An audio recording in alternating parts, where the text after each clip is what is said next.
Good morning student. आपली first semester झालेली आहे, त्याचबरोबर आपली आता सेकंड सेमिस्टर असणार आहे. तर सेकंड सेमिस्टरसाठी तुम्हाला अभ्यासक्रम असणार आहे 12 ते 20. 12, 13, 14, 15, 16, 17, 18, 19 आणि 20 इथेपर्यंत तुम्हाला काय असणार आहेत, पाठ असणार आहेत. तर पहा मुलांनो, माझा देश ही कविता आहे, त्या कवितेची आपण उजळणी करणार आहोत. आणि हा जो 12 ते 20 पर्यंतचा अभ्यासक्रम आहे तो आपण काय केलेला आहे, शिकवलेला आहे. परंतु परीक्षेच्या अगोदर त्याची आपण पुन्हा एकदा उजळणी करून घेणार आहोत. तर पहा मुलांनो, पहा, ऐका व बोला. भारत माझा देश आहे, मला देशाचा अभिमान आहे. माझा देश मला आवडतो. भारत देशात विविधता आहे. भारतात विविध सण साजरे होतात. सगळेजण समूहाने राहतात, एकत्र येऊन सण साजरे करतात, भेदभाव न करता एकत्र राहतात. माझा भारत देश महान आहे, विविधतेने नटलेला भारत देश आहे. मुलं काय म्हणत आहेत पहा, भारत माझा देश आहे आणि मला माझ्या देशाचा खूप असा अभिमान आहे. मला माझा देश आवडतो. माझ्या देशामध्ये विविधता आहे, वेगवेगळ्या प्रकारचे सण साजरे करतात. आम्ही सर्वजण समूहाने राहत असतो, एकत्र येऊन आम्ही सण साजरे करतो, कोणताही भेदभाव न करता एकत्र राहतो. आणि माझा देश, माझा भारत देश कसा आहे, महान आहे आणि विविधतेने वेगवेगळ्या ह्यांनी नटलेला आहे, असा माझा भारत देश आहे. हा संदेश या कवितेमध्ये दिलेला आहे. तर त्याचा स्वाध्यायसुद्धा आपण पहा बघितलेला आहे. दे अधिक श बरोबर देश, त्याच्यातील अधिक चिन्ह जे दिलेलं आहे ते आपण बाजूला काढायचं आहे आणि शब्द तयार करायचा आहे. वाचावं लिहा हे सुद्धा तुम्ही वाचन करायचं आहे. परीक्षेमध्ये तुम्हाला चित्र पाहावं, नाव लिहा या प्रकारचा सुद्धा प्रश्न येऊ शकतो. तर लेझिम, बेडूक, शेपूट अक्षरे मिळवून शब्द तयार करावं लिहा या प्रकारचा सुद्धा प्रश्न येऊ शकतो. शेगडी, शे अधिक ग अधिक डी शेगडी हे तुम्ही अभ्यासलेलं आहे. रे अधिक शी अधिक म रेशीम. बे अधिक री अधिक ज बेरीज. बा अधिक हे अधिक र बाहेर. अशा प्रकारचे सुद्धा प्रश्न तुम्हाला परीक्षेला येऊ शकतात. चित्र पाहून वाक्य तयार करायचं आहे. त्यामध्ये तुम्हाला शब्द दिला असेल आणि मध्ये एक चित्र दिलेलं असेल. ते चित्राचं तुम्ही काय करायचं आहे, त्या वाक्यामध्ये नाव लिहायचं आहे आणि वाक्य पूर्ण करायचं आहे. आई हे चित्र तुमच्या परिचयाचं आहे, आपण दररोज ते करतो. दे आई जेवण दे ही लेझिम आहे. ह्या प्रकारचे प्रश्न येऊ शकतात. तर त्यासाठी तुम्ही याचं वाचन करणं किंवा रायटिंगचं प्रॅक्टिस करणं खूप गरजेचं आहे. परीक्षेच्या अगोदर परीक्षेला जात असताना दिलेला जो अभ्यासक्रम आहे तो पूर्वक मन लावून अभ्यास करणे गरजेचं आहे. जर आपण एखादी कविता, एखादा पाठ असेल तो मनापासून वाचला किंवा जो अभ्यासक्रम दिला असेल तो मनापासून अभ्यास केला तर परीक्षेमध्ये कोणत्याही प्रकारचा प्रश्न आला तरी तो आपण सोडवू शकतो. तर बैल हा पाठ पहा. हा रामूचा बैल आहे. रामूचा बैल पांढरा आहे. भैरू आहे नाव त्याचे. भैरूला वैरण खाऊ घालतात. भैरू शेतात काम करतो. शेताची सगळी काम भैरू करतो. रामू भैरूची पूजा करतो. तो सण असतो तो बैलपोळा. भैरूला खायला पुरणपोळी देतात. पहा मुलांनो, आपण शेतामध्ये काम करण्यासाठी बैलाचा उपयोग करत असतो. असाच बैल रामूचा आहे आणि रामूचा बैल कोणत्या कलरचा आहे तर पांढऱ्या कलरचा आहे आणि त्या रामूने त्या बैलाचं नाव भैरू असे ठेवलेलं आहे.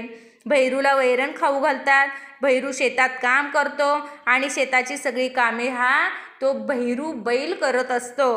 रामू भैरूची पूजा करतो आणि तो सण असतो बैलपोळा. बैलाची पूजा केली जाते, तो सण असतो बैलपोळा आणि त्या दिवशी भैरूला पुरणपोळी खायला घातली जाते.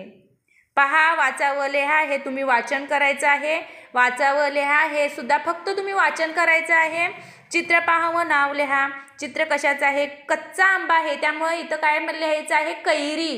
पिकलेला आंबा असेल तर आंबा, कच्चा असेल तर कैरी. सैनिक, बैलगाडी. वाक्य तयार करावं लिहा. हा बैल आहे, आई कैरी बघ. आणि वाक्य पूर्ण झाल्यानंतर पूर्ण विराम द्यायचा आहे. रिकाम्या जागी योग्य अक्षरे लिहा व शब्द बनवा. अशा प्रकारचे सुद्धा प्रश्न येऊ शकतात. रामू, ऐरण, कैरी किंवा बैल, भैरू या प्रकारचे शब्द सुद्धा परीक्षेला येऊ शकतात. अक्षरे जुळवून शब्द तयार करा. वै अधिक शा अधिक ख वैशाख, वै अधिक र अधिक न वैरण, दै अधिक नी अधिक क दैनिक, भय अधिक र अधिक व भैरव. या प्रकारे तुम्ही ह्या प्रश्नांचं सुद्धा प्रॅक्टिस करणे गरजेचं आहे. वनभोजन पहा, ऐका व बोला. मनोज कपडे घाल व टोपी पण घे.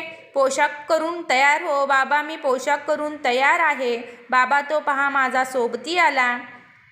सुधाकर लवकर ये. मनोज आज वनभोजन ना? हो, ही बघ मी चटणी भाकरी आणली. हो का, मी साखरपोळी घेतली. मनोज व सुधाकर दोघे सोबत नीट जा. नीट लक्ष ठेवा. सोबतच घरी या. मनोज कपडे घाल व टोपी पण घे आणि चांगला पोशाख करून तयार हो. बाबा म्हणतात मी पोशाख बाबा, तो मनोज आहे तो आपल्या बाबांना सांगतो मी पोशाख करून बाबा तयार आहे. बाबा तो पहा माझा मित्र आलेला आहे. सुधाकर लवकर लवकर ये. त्याच्या मित्राचं, मनोजच्या मित्राचं नाव आहे सुधाकर. मनोज आज आपण वनभोजन करणार आहोत ना? हो, किंवा आपण वनभोजनासाठी जाणार आहोत ना? तर मी त्यासाठी चटणी आणि भाकरी आणलेली आहे.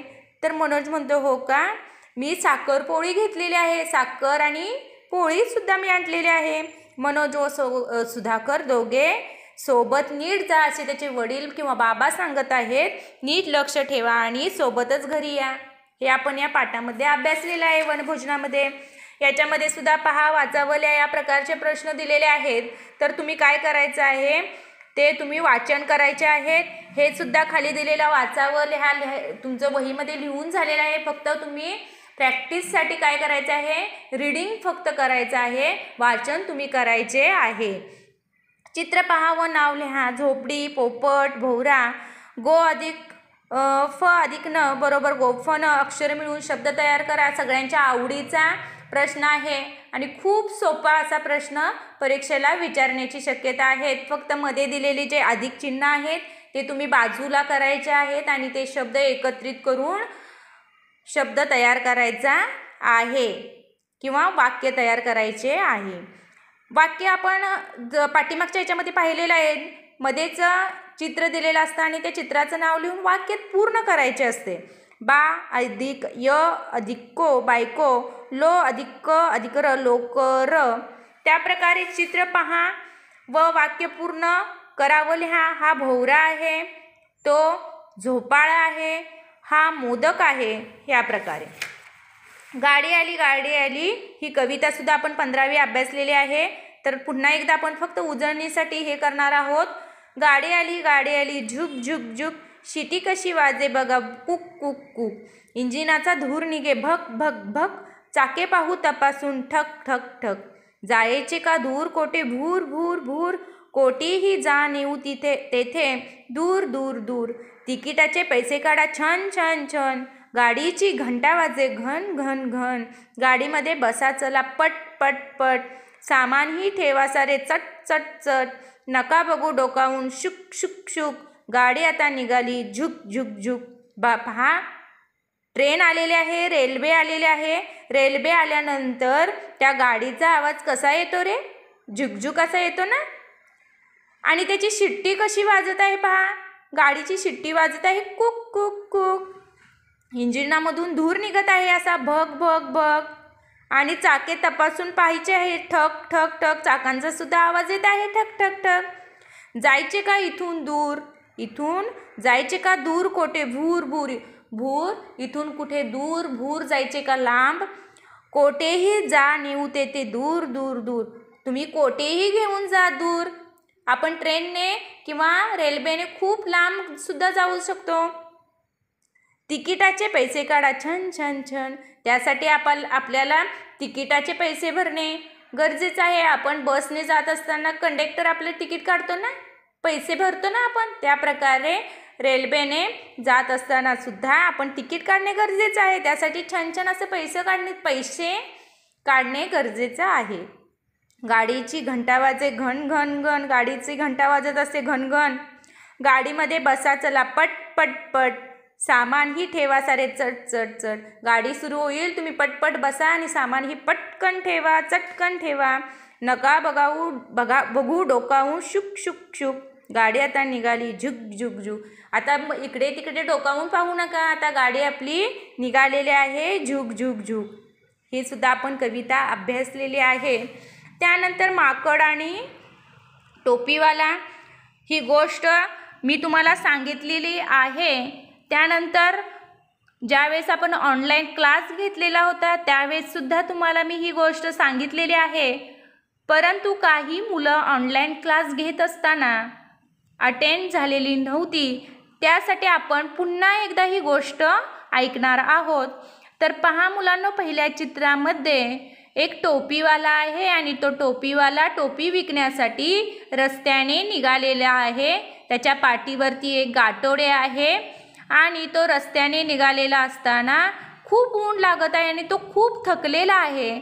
तर दुसऱ्या चित्रामध्ये पहा मुलांनो, तुम्हाला दिसत आहे तो टोपीवाला थकल्यामुळे एका आंब्याच्या झाडाखाली बसतो सावलीला आणि ते गाठोडे जे पाठीवरचे असते ते तो बाजूला ठेवतो आणि तो बसता बसता त्या झाडाखाली बसतो. तुम्हाला त्या दुसऱ्या चित्रामध्ये किंवा पहिल्या चित्रामध्ये दिसत असेल की आंब्याच्या झाडावरती माकडे बसलेले आहेत आणि तो बसल्यानंतर त्याची त्या झाडाखालीच गार हवेला झोप लागते आणि हा सर्व प्रकार झाडावरील बसलेली माकडे पाहत असतात. टोपीवाला झोपला आहे हे पाहिल्यानंतर झाडावरील एक माकड खाली येते आणि ते गाठोडे सोडते आणि त्या गाठोड्यातील सगळ्या टोप्या घेऊन झाडावरती जाते आणि टोपीवाला उठतो आणि पाहतो तर काय, त्याच्या गाठोड्यामध्ये एकही टोपी नसते. हे पाहून टोपीवाला इकडे तिकडे पाहू लागतो, परंतु त्याला कळेना की आपल्या गाठोड्यातील टोप्या कोणी नेलेल्या आहेत. त्याचं लक्ष वरती झाडावरती बसलेल्या माकडांच्याकडे जाते आणि पाहतो तर काय, त्या गाठोड्यातील सर्व टोप्या त्या माकड्यांनी घातलेल्या असतात. तर तो टोपीवाला असतो तो विचार करतो की ह्या टोप्या आपण या माकडांच्याकडून कशा मिळवायच्या. त्यावर तो टोपीवाला खालून त्या माकडांच्यावर दगड फेकतो आणि त्यानंतर दगड फेकल्यानंतर माकडे सुद्धा त्या आंब्याच्या झाडावरील आंबे तोडून त्या टोपीवाल्यांवर मारतात. हा प्रकार पाहून टोपीवाला तर आश्चर्यचकित होतो. त्यानंतर टोपीवाला विचार करतो, जर आपण दगड मारल्यानंतर ते आंबे मारत असतील तर आपण आपल्या डोक्यावरील टोपी काढून खाली जमिनीवर फेकली तर माकडे सुद्धा आपल्या टोप्या काढून जमिनीवर फेकतील. मग तो टोपीवाला अशा प्रकारे आपल्या डोक्यावरील टोपी काढून खाली फेकतो आणि माकडे सुद्धा आपल्या डोक्यावरील टोप्या काढून खाली फेकतात. तर पहा मुलांनो, याच्यातून आपल्याला हे तात्पर्य मिळते, चतुराई. टोपीवाला हा किती चतुर असतो हे सुद्धा आपण ह्याच्यामध्ये अभ्यासलेलं आहे. ही गोष्ट तुम्ही तुमच्या घरी दादाला दीदीला सांगायची आहे. त्यानंतर पहा चौपाटीची मौज. गौतम दौलत वैभव आले, गौरी आली शैला आली. गौतम आणि दौलत व वैभव सुद्धा आलेले आहेत, गौरी आलेली आहे आणि शैला पण आलेली आहे. चला चला चौपाटीवर चला, चौपाटीवर खेळ खेळू. खेळून झाल्यानंतर आपण भेळसुद्धा खायची आहे. चौपाटीवर खेळ खेळून झाल्यानंतर आपण भेळ खातो किंवा बागेत गेल्यानंतर बागेतून खेळून आल्यानंतर बाहेर आपण भेळ खात असतो. सगळे मौज करूया. खेळता खेळता काय झालेलं आहे, अचानक वैभव पडलेला आहे आणि गौतम आणि दौलत दौडत म्हणजे पळत आलेले आहेत, कारण वैभव खाली जमिनीवरती पडलेला आहे त्यासाठी. शैला गौरीने पाणी दिले, शैलाने मलम लावले, सगळे परत खेळायला लागले. मग मौज मजेत घरी आले. वैभव पडल्यानंतर गौतम आणि दौलत त्याला उठवण्यासाठी पळत आलेले आहेत आणि शैला आणि गौरीने पाणी दिलेलं आहे, शैलाने मलम लावलेला आहे आणि सगळे परत कसे पहिल्यासारखे खेळ खेळत आहेत आणि मग मौज मजेत घरीसुद्धा परतलेले आहेत किंवा घरी आलेले आहेत. हे पहा, वाचा व लिहा. स्वाध्यायामध्ये जे दिलेलं आहे ते तुम्ही वाचन करायचं आहे. वाचावं लिहा हे दिलेलं आहे, त्याच्यामध्ये तुम्ही फक्त वाचन करायचं आहे. जास्तीत जास्त तुम्ही वाचनावर भर देणे गरजेचं आहे. वाचन करणे हे गरजेचं आहे. तुम्ही जर वाचन केलं, रायटिंग केलं तर तुम्हाला परीक्षेमध्ये कोणताही प्रश्न अवघड जाणार नाही. तुम्ही पेपर इझी सोडवू शकता. त्यानंतर पहा, चित्र पहा व नाव लिहा. चौधरा, 14, चौकोन. अक्षरे मिळवून शब्द तयार करा. दौ अधिक ल अधिक त, तौलत. सौदागर, चौपाटी, गौरव हे शब्द तुम्हाला आपण पाठीमागच्या तासिकेमध्ये घेतलेले आहेत. चित्र पहा व वाक्य पूर्ण करा. ही फौज आहे, हा चौधरा आहे, हा अवजार आहे. 18वी कविता आहे पहा मुलांनो, झेंडावंदन. आज शाळेत झेंडावंदन आहे. चंपा, खंडू व वंदू लवकर चला, सलामी देऊन वंदन करूया. वरती केशरी रंग आहे, मध्ये पांढरा रंग आहे, खाली हिरवा रंग आहे. गोलास 24 आरे आहेत, ते गतिमानतेचा संदेश देतात. जय हिंद, जय भारत, वंदे मातरम. पहा मुलांना, 15 ऑगस्ट 26 जानेवारी ज्यावेळेस असेल त्यावेळेस आपण झेंडावंदन करण्यासाठी शाळेमध्ये येत असतो. त्यावेळेस त्याच प्रकारे या कवितेतील मुलं जी चंपा, बंडू, खंडू व वंदू आहे ती झेंड्याला सलामी देण्यासाठी, वंदन करण्यासाठी आलेले आहेत. तर त्या झेंड्यावरती केशरी रंग आहे, मध्ये पांढरा रंग आहे आणि खाली हिरवा रंग आहे आणि त्या गोलात 24 आरे आहेत आणि ते गतिमानतेचा संदेश देतात. जय हिंद, जय भारत, वंदे मातरम हे सुद्धा आपण पाठीमागच्या तासिकेला अभ्यासलेलं आहे. याच्यावरती तुम्हाला प्रश्न असा येऊ शकतो की ह्या झेंड्याचे चित्र दिलं जाईल, तो झेंडा तुम्ही रंगवायचा आहे आणि वरती कोणता रंग आहे, मध्ये कोणता रंग आहे आणि खाली कोणता रंग आहे हे लिहिण्यास सांगितलं जाईल. त्यानंतर पहा, हे सुद्धा तुम्हाला परिचयाचं आहे. तुम्ही पहा, वाचावं लिहायचं आहे. वाचावं लिहा हे सुद्धा तुम्ही वाचन करायचं आहे. चित्र पहा व नाव लिहा याचं सुद्धा तुम्ही निरीक्षण करायचं आहे. अक्षरे मिळवून शब्द तयार करा हे सुद्धा तुम्ही प्रॅक्टिससाठी करायचे आहेत. चित्र पहा, वाक्य पूर्ण करा हे सुद्धा तुम्ही करू शकता. फक्त चित्राचं नाव लिहायचं आहे, वाक्य पूर्ण करायचं आहे. वाक्य पूर्ण झाल्यानंतर पूर्णविराम म्हणजे टिंबा द्यायचे आहेत. टिंब जो असतो तो पूर्णविराम असतो. कोणतेही वाक्य पूर्ण झाल्यानंतर तिथे पूर्णविराम द्यायचा आहे. ही कविता तुम्ही वाचन करायचे आहे. किलबिल किलबिल पक्षी बोलती ही कविता तुम्ही वाचन करायचे आहे. आता फक्त लास्टचा जो पाठ खूप महत्त्वाचा आहे. तुम्ही पहिलीपासून जितकी वर्ष शिकणार आहात तितकी वर्ष सर्वात महत्त्वाचा भाग असणारा म्हणजे बाराखडी. जर बाराखडीची जे स्वरचिन्ह आहेत ते स्वरचिन्ह जर तुम्हाला व्यवस्थितरित्या तुमच्या माइंडमध्ये बसले असतील किंवा मनामध्ये असतील तर तुम्ही कोणत्याही प्रकारचा अवघड शब्द वाचन करू शकता किंवा लेखन करू शकता. तर त्याच्यामध्ये स्वरचिन्ह कोणते आहेत पहा. काना पहिली वेलांटी, दुसरी वेलांटी, पहिला उकार, दुसरा उकार, एक मात्रे, दोन मात्रे, काना एक मात्रा, काना दोन मात्रे, अनुस्वार आणि विसर्ग हे स्वरचिन्ह आहेत. आणि हे ह्या स्वरचिन्हांचाच वापर करून आपण व्यंजनापासून स्वर आणि व्यंजन एकत्रित करून आपण बाराखडी तयार करायची आहे. तर याच्यावरती सुद्धा तुम्हाला प्रश्न येऊ शकतो. त्यासाठी बाराखडी तयार करणे गरजेचं आहे. तुम्ही क ते थ पर्यंत बाराखडी बघून लिहू शकता. त्यानंतर जी द ते न पर्यंतची बाराखडी आहे ती तुम्ही न बघता लिहिण्याचं प्रॅक्टिस करा. किंवा तुम्हाला असा पण प्रश्न येऊ शकतो की परीक्षेमध्ये म, प, फ, र हे अक्षर दिलेले असतील वरती आणि ह्या गोलात ही अक्षरे दिलेली आहेत तर त्या अक्षरांना गोल करा किंवा एकसारख्या अक्षरांच्या जोड्या लावा. हा सुद्धा प्रश्न परीक्षेला येण्याची शक्यता आहे. त्यासाठी तुम्ही प्रत्येक पाठाचं वाचन करणे गरजेचं आहे. धन्यवाद.